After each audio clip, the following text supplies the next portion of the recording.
You ever noticed how we treat the water heater like that one quiet uncle at Thanksgiving? As long as he's not making a scene or leaking on the carpet, we just sort of forget he's in the room.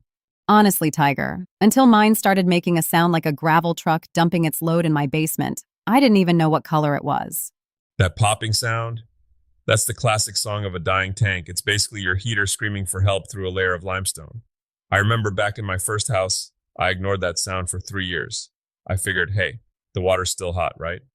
Then, one Tuesday at 2 a.m., I woke up to what sounded like a waterfall in the utility closet. The bottom had basically turned into Swiss cheese because I was too lazy to spend 20 minutes a year on it. See, this is why people listen to us, to avoid your 2 a.m. indoor water features. Today, we're actually getting into the guts of these things: maintenance, replacement, and how not to let your basement become an accidental swimming pool. It's the least glamorous part of homeownership, but man, it pays off. If you treat a water heater like a pet, feed it, groom it, don't let it rust, it'll give you 15, maybe 20 years. Ignore it, you're looking at a four-figure bill every 6 years. Okay, let's start with the big one everyone talks about, but nobody actually does: flushing the tank.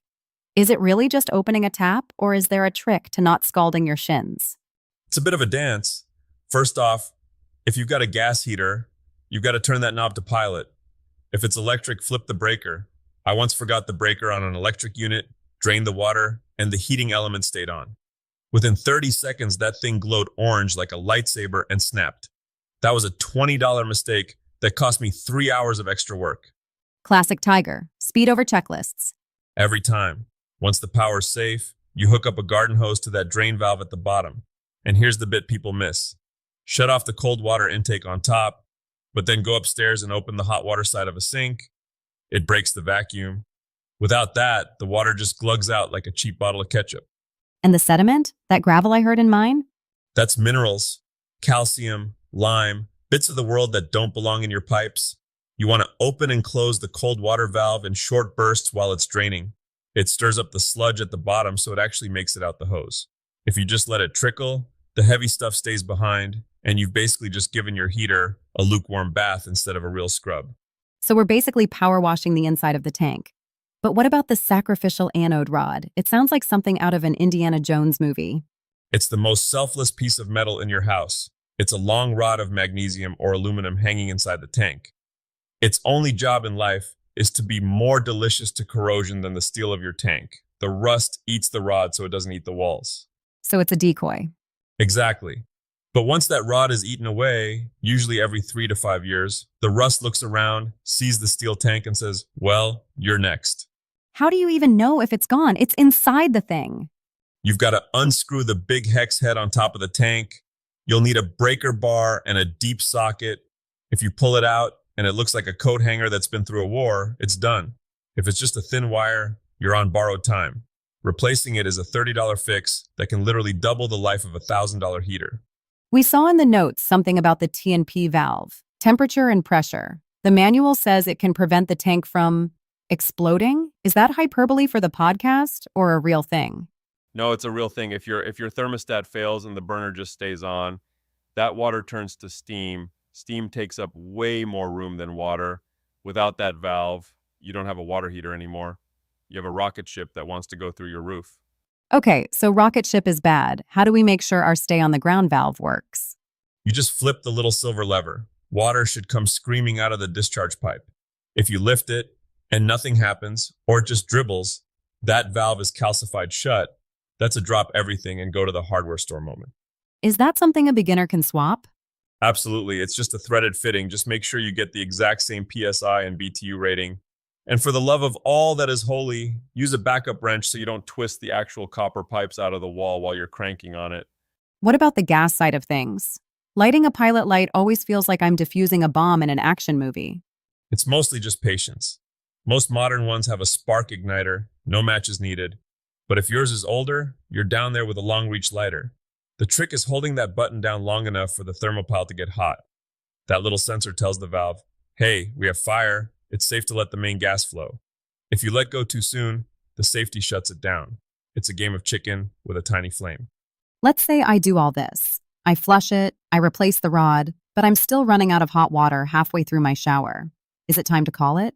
Could be a broken dip tube. That's the pipe that carries cold water to the very bottom so it can get heated.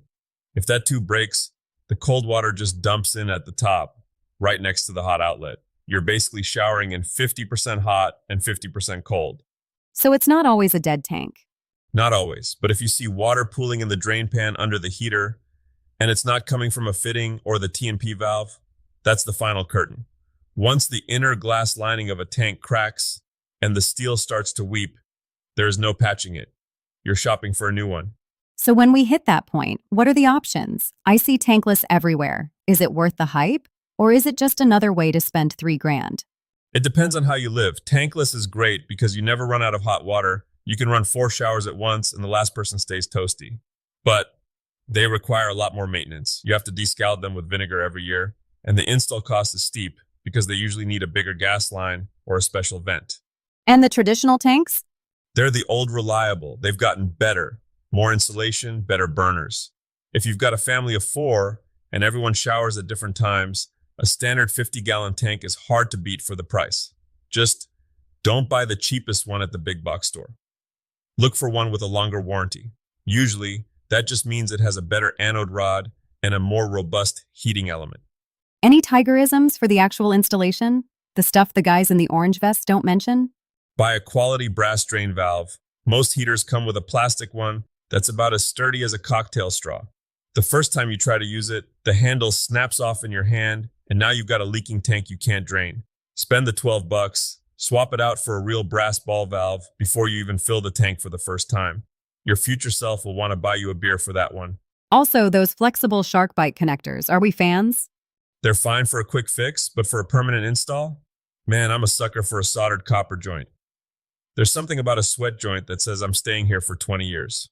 Plus, it gives you an excuse to use a torch, which is always the best part of any Friday. So, the big takeaway today is that a little bit of uncomfortable maintenance prevents a whole lot of expensive catastrophe. Precisely. It's about respect for the machine.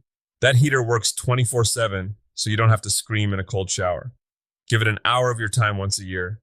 Check that rod, pull that valve, flush that sediment. It's not hard work. It's just paying attention. Sounds like a plan. I might actually go home and check my rocket ship valve right now. Do it. Just make sure the bucket is underneath it first. I didn't mention that part of the story from my first house, but let's just say my wife wasn't thrilled about the testing I did on the hardwood floors. Noted. Catch you guys next time in the Tiger Den.